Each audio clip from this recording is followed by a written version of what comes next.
அஸ்ஸலாமு அலைக்கும் வரஹ்மத்துல்லாஹி வபரகாத்துஹு. வலைக்கம் சலாம் வரஹ்மத்துல்லாஹி வபரகாத்துஹு. இன்ஷா அல்லாஹ் இன்னைக்கு ஹஸ்ரத் அவருங்க பயான் பண்ண போகிறாங்க. அதுக்கு முன்னாடி இன்ஷா அல்லாஹ் நம்ம கிராத் ஓதி நஃபீஸ் அவர் தொடங்கி வைப்பாங்க.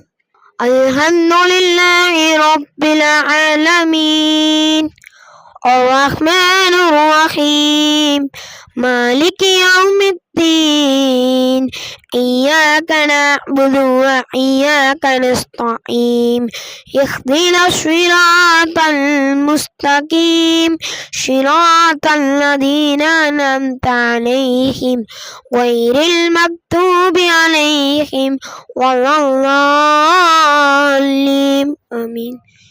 قل هو الله أحد الله الصمد لم يلد ولم يولد ولم يكن له كفوا أحد. الحمد لله الذي وكفى والصلاة والسلام على رسوله سيد المصطفى وعلى آله وصحبه أجمعين أما بعد. قال الله تعالى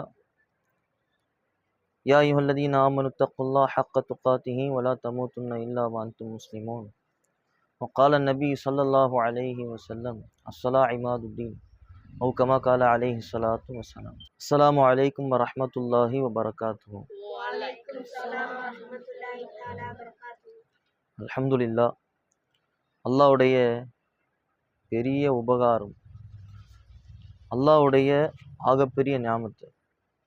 நபி ஸல்லல்லாஹு அலைஹி வஸல்லம் சொன்னாங்க, அல்லாஹ் யார் மேலே அன்பு காட்டுறானோ, யாரை நேசிக்கிறானோ அவங்கள தான் என்ன செய்வான், தன்னை பற்றின செய்திகளை விஷயங்களை கேட்கறதுக்கு அனுமதி கொடுப்பான்.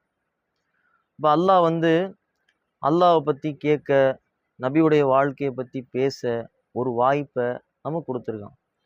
அல்லாஹ்வுக்கு அதிகமாக என்ன செய்யணும், நன்றி செலுத்தணும். ஏன்னா இப்போ இங்கே நம்ம உட்காந்துருக்கோம், யதுல்லாஹி அலல் ஜமா அப்படிங்கிற வாரந்திர தர்பியா. முதல்ல இந்த தர்பியா எதுக்கு, ஏன் இந்த தர்பியா? நபி ஸல்லல்லாஹு அலைஹி வஸல்லம் தன்னுடைய சஹாபாக்கள்கிட்ட அடிக்கடி ஒரு வார்த்தை சொல்லிட்டே இருப்பாங்க. இன்ன மினல் பயானி சிஹரா அப்படின்னு சொல்லுவாங்க. சொற்கள் ஒரு சூனியம், ஒரு வசியம்னு சொல்லுவாங்க. சொற்கள் ஒரு வசியமாகும். அதே மாதிரி நினைவுபடுத்திக்கிட்டே இருக்கணும். அல்லாஹ்வையும் மறுமையையும், இறைவன் ஒருத்தன் இருக்கிறான், மரணம்னு ஒன்று இருக்கு, மரணத்துக்கு பின்னாடி ஒரு வாழ்க்கை இருக்கு, நன்மை இருக்கு, அமல்கள் செயல்கள் இருக்கு.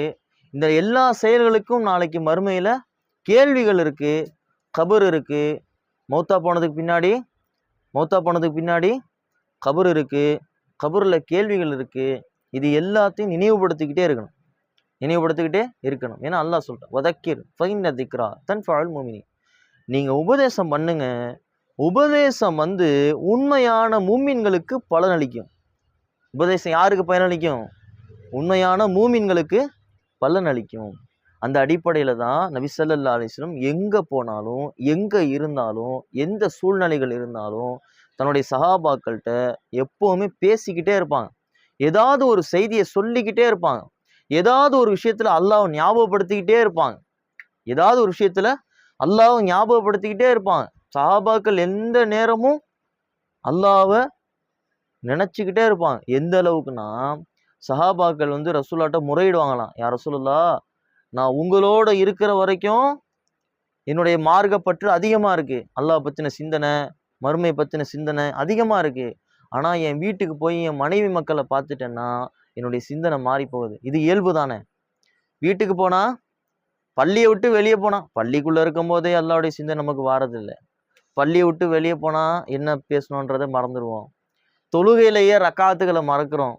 எத்தனை ரக்கா தொழுகிறோங்கிறத மறக்கிறோம் இல்லையா? ஆனால் சஹாபாக்கள் வீட்டுக்கு போனால் எனக்கு என் மனைவி மக்களோடு இருக்கும்போது நான் என்ன செஞ்சிடறேன், மறந்துடுறேன், அல்லாஹ் ரசூலையும் மறந்துடுறேன் அப்படின்னு சொன்னாங்க. அப்போ அந்த அளவுக்கு சஹாபாக்கள்கிட்ட கவலை இருந்துச்சு. எதை பற்றின கவலை? அல்லாஹ்வையும் தன்னுடைய வாழ்க்கையும் பற்றின கவலை இருந்துச்சு. முதல் விஷயம் நம்ம எதுக்காக படைக்கப்பட்டோங்கிறத முதல்ல விளங்கிக்கணும். நம்ம எதுக்காக படைக்கப்பட்டோம்? அல்லாஹ் நம்மளை எதுக்கு படைச்சான்? இது அல்லாவே சொல்றான். உங்க எல்லாரையும் நான் எதுக்கு படைச்சேன் தெரியுமா? என்னை வணங்க தான் படைச்சேன். என்ன வணங்க தான் படைச்சேன்னு சொல்றான். ஜின்களையும் மனிதர்களையும் என்னை வணங்க தான் நான் படைச்சேன்னு சொல்றான். இந்த உலகத்துல இருக்க எல்லா ஜீவராசிகளையும் அல்லாஹ் தான் படைச்சான். ஏன் இன்னைக்கு நம்ம மூச்சு விட்டுக்கிட்டு இருக்கோம், சுவாசிக்கிறோம், நல்ல ஹயாத்தோட ஆஃபியத்தோட இருக்கிறோம். ஆனா ஒரு மூமினா இருக்கும், ஒரு முஸ்லிமா இருக்கிறோம். இது அல்லாஹ் நமக்கு கொடுத்த பெரிய ஞாபகத்து. மார்க்கம்னு உள்ள நுழைஞ்சிட்டிங்கன்னா முதல்ல ஓரிரை கொள்கை, அல்லாஹ் தான் இறைவன், முஹம்மது ரசூலுல்லா அல்லாஹ்வுடைய தூதர். இது முதல் விஷயம். ஒரு மனிதர் மார்க்கத்துக்கு வந்தா. ரெண்டாவது விஷயம் என்ன? தொழுகை. ரெண்டாவது விஷயம் தொழுகை. முதல்ல அல்லாஹ்வை நம்பணும், அல்லாஹ்வை ஏத்துக்கணும், இறைவனா ஏத்துக்கணும். இரண்டாவது 5 கடமைகள் சொல்லுவோம் இல்லையா, இஸ்லாத்தினுடைய 5 கடமைகள், 5 தூண்கள்னு சொல்லுவாங்க. 5 தூண்கள்னா நபி ஸல்லல்லாஹு அலைஹி வஸல்லம் அதை அடையாளப்படுத்துவாங்க. ஒரு தூண், தொழுகை ஒரு தூண், தொழுகை ஒரு தூண்.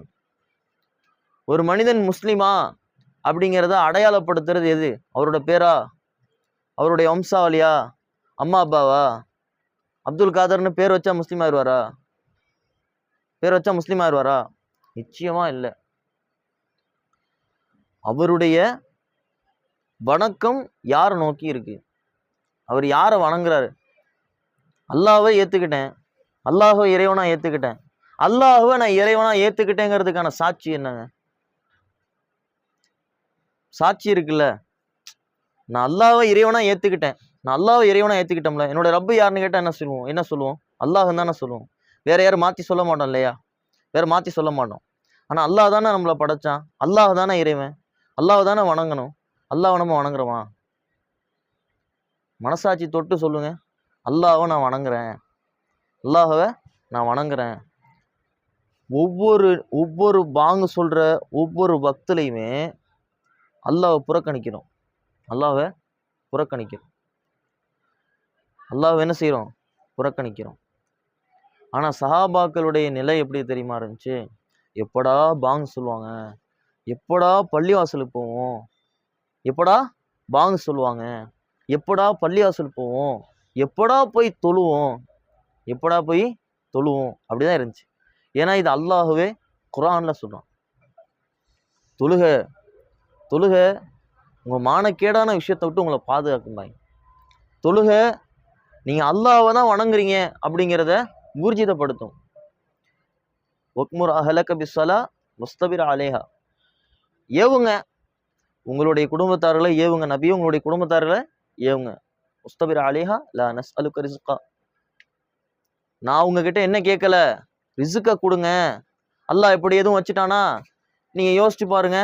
ஒரு மனிதன் ஃபஜ்ர் தொழுதாதான் அவருக்கு நல்லா பிஷா போவாரு, பாத்ரூம் போவாரு அப்படின்னு நல்லா வச்சிருந்தா, இல்ல தொழுவாத மனிதனுக்கு ஒரு உடம்புல துர்நாற்றம் வரும்னு அல்லாஹ் வச்சிருந்தா, நீ தொழுதாதான் உனக்கு இந்த செயல் இந்த செய்தி அப்படின்னு அல்லாஹ் வச்சிருந்தா, நம்மளுடைய நிலை என்ன இருக்கும்? என்ன இருக்கும்? யோசிச்சு பாருங்க. நபி ஸல்லல்லாஹு அலைஹி வஸல்லம் தன்னுடைய சஹாபாக்கள்கிட்ட நீங்க சதக்கா செய்யணும்னு சொல்லுவாங்க. நீங்க என்ன செய்யணும்? சதக்கா செய்யணும்னு சொல்லுவாங்க. நீங்க அல்லாஹ்வுடைய பாதையில சதக்கா செய்யுங்க அப்படின்னு சொல்லுவாங்க. இப்போ சஹாபாக்கள் கேட்பாங்க, யா ரசூலல்லாஹ், நாங்க ஏழைகள், நாங்க எப்படி சதக்கா செய்ய முடியும், எங்கள்கிட்ட இல்லை. அப்ப நபி ஸல்லல்லாஹு அலைஹி வஸல்லம் சொல்லுவாங்க, அல்லாஹ் உங்களுக்கு உடல் உறுப்புகளை கொடுத்துருக்கான் இல்லையா, அதுக்கு அல்லாஹ்வுக்கு ஷுக்ர் செய்யுங்க, அல்லாஹ்வை திக்ர் செய்யுங்க, அல்லாஹ்வை நினைவு, எப்பவுமே அல்லாஹ்வை நினைவு கூறுங்க அப்படிங்கிற விஷயத்தெல்லாம் சொல்லி கொடுத்தாங்க. அப்ப நன்றி செலுத்துதல் அப்படிங்கிறது தொழுகையில இருந்து ஆரம்பிக்கும். நீங்க தொழுகையை கடமைன்னு நம்ம சொல்றோம் இல்லையா? தொழுகை கடமை, நம்ம மேல தொழுகை கடமை. ஆனா அல்லாஹ் இந்த இந்த மார்க்கத்தை மட்டும்தான், இஸ்லாத்துல மட்டும்தான், நபி ஸல்லல்லாஹு அலைஹி வஸல்லம் சமுதாயத்துக்கு மட்டும்தான் தொழுகையை குறைச்சு கொடுத்தான். 5 வக்து தான் குறைச்சு கொடுத்தான். வாழ்க்கையை நிரப்பமா கொடுத்துட்டான். நீங்க நன்றி செலுத்துதல் அப்படின்னா நபி ஸல்லல்லாஹு அலைஹி வஸல்லம் தன்னுடைய சஹாபாக்கள்கிட்ட ஆஃபியத்தை பத்தி அதிகமா பேசியிருக்காங்க. ஆரோக்கியம்னு சொல்றோம் இல்லையா, ஆரோக்கியத்தை பத்தி அதிகமா பேசியிருக்காங்க. அல்லாஹ்வை வணங்குறது அப்படிங்கிறது நம்ம தொழுகையில போய் அது ஒரு கஷ்டமா நம்ம நினைக்கிறோம் இல்லையா? ஒருத்தருக்கு வந்து 4 மணிக்கு வேலை இருக்கு. 4 மணிக்கு போணும், வெளிய போணும். இல்ல 5 மணிக்கு போணும். இல்ல வெளியூர் கிளம்புறாருன்னா, டான்னு ஃபஜர்ல அவர பார்க்கலாம். என்னன்னு கேட்டா, சீக்கிரம் போணும். அதான் எந்திரிச்சிட்டேன் வந்தேன் பாரு. என்ன சொல்லுவாரு? சீக்கிரம் போணும், எந்திரிச்சிட்டேன் வந்தேன் பாரு. ரொம்ப நாள் ஆளே இருக்க மாட்டாரு. திடீர்னு பார்த்தா இருப்பாரு. என்னன்னு கேட்டா, ரொம்ப கஷ்டம், மனசு கஷ்டம். அதான் பள்ளிக்கு வந்தேன் பாரு. பள்ளிக்கு வந்தேன் பாரு. நீங்க நல்லா இருந்தாலும் சரி, கஷ்டப்பட்டாலும் சரி, அல்லாஹ்வே மறந்தாலும் சரி, அல்லாஹ் நம்மள மறக்கிறது இல்ல. அல்லாஹ் நம்மளுக்கு உணவு கொடுக்கறதுல மறக்கிறது இல்ல. நமக்கு செய்ய வேண்டிய ஹக்குகள்ல அல்லாஹ் மறக்கிறது இல்ல. அல்லாஹ் மறக்கிறானா? மறந்துட்டானா? அல்லாஹ் மறந்துட்டோம். அல்லாஹ் நம்மள மறந்துட்டானா சொல்லுங்க? மறக்கல. இப்போ வரையும் மறக்கல. நல்லா மூச்சு விடுறோம். நல்லா சாப்பிடுறோம். நல்ல தாய் தந்தை, நல்ல சூழல், நல்ல சூழ்நிலை. யோசிச்சு பாருங்க. தந்தை இல்லாம, தாய் இல்லாம, இதே நீங்க வாழ்ற ஊர்ல எத்தனை பேரை பார்த்துருப்பீங்க? எத்தனை பேரை பார்த்துருப்போம்?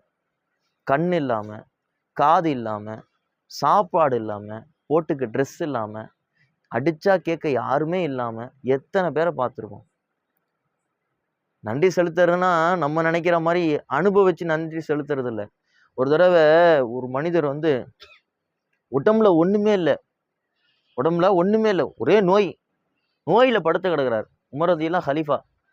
அந்த நேரத்துல கேட்டாங்களாம், யா யா அமீர் முஃமினீன், அவர் ரொம்ப உடல்ல ரொம்ப குறைபாடோட இருக்காரு, ரொம்ப முடியல, அவருக்கு சுத்தமா முடியல, ரொம்ப கஷ்டப்படுறாரு அப்படின்னு சொல்லும்போது உமர் ரலியல்லாஹு சொல்லுவாங்களாம்,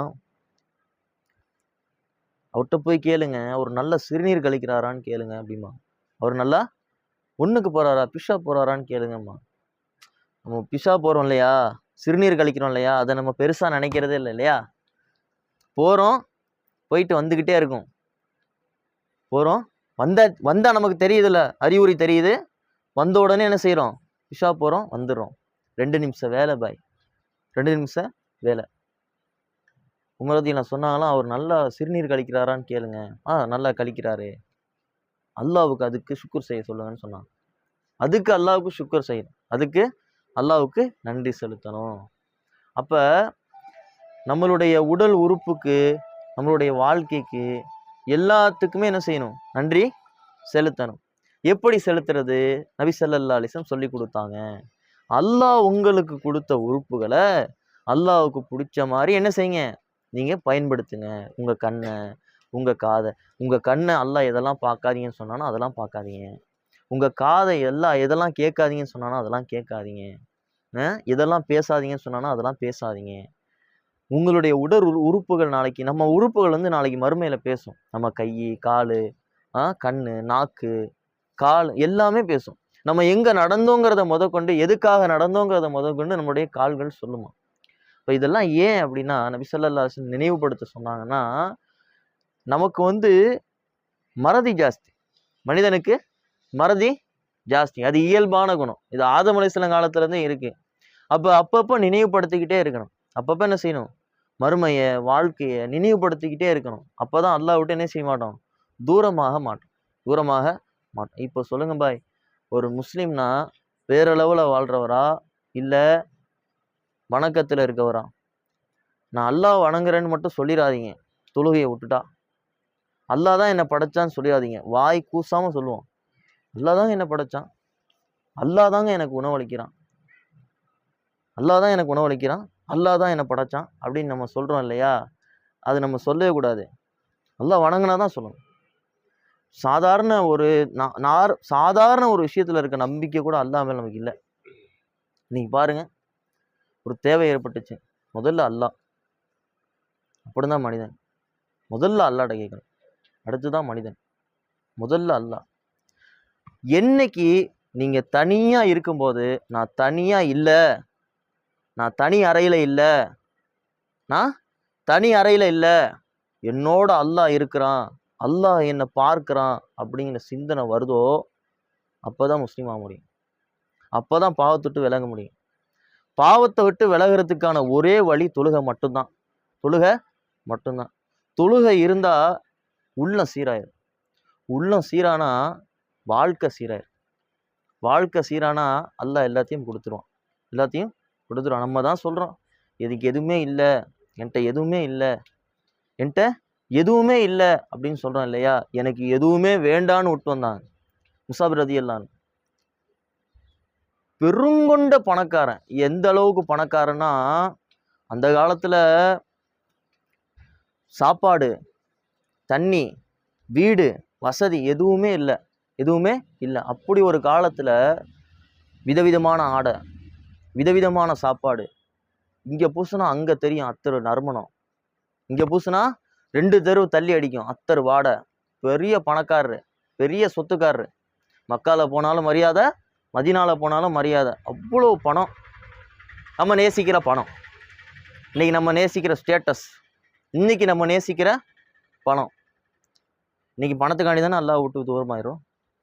யோசிச்சு பாருங்க பாய். எதுக்காண்டி அல்லாஹ் விட்டு தூரமாக போகிறோம்? எதுக்காண்டி தொழுகை விடுறோம்?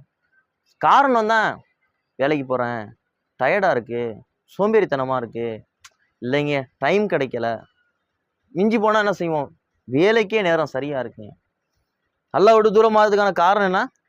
காரணங்கள் தான், காரணங்களை ஏற்படுத்திக்கிறது தான்.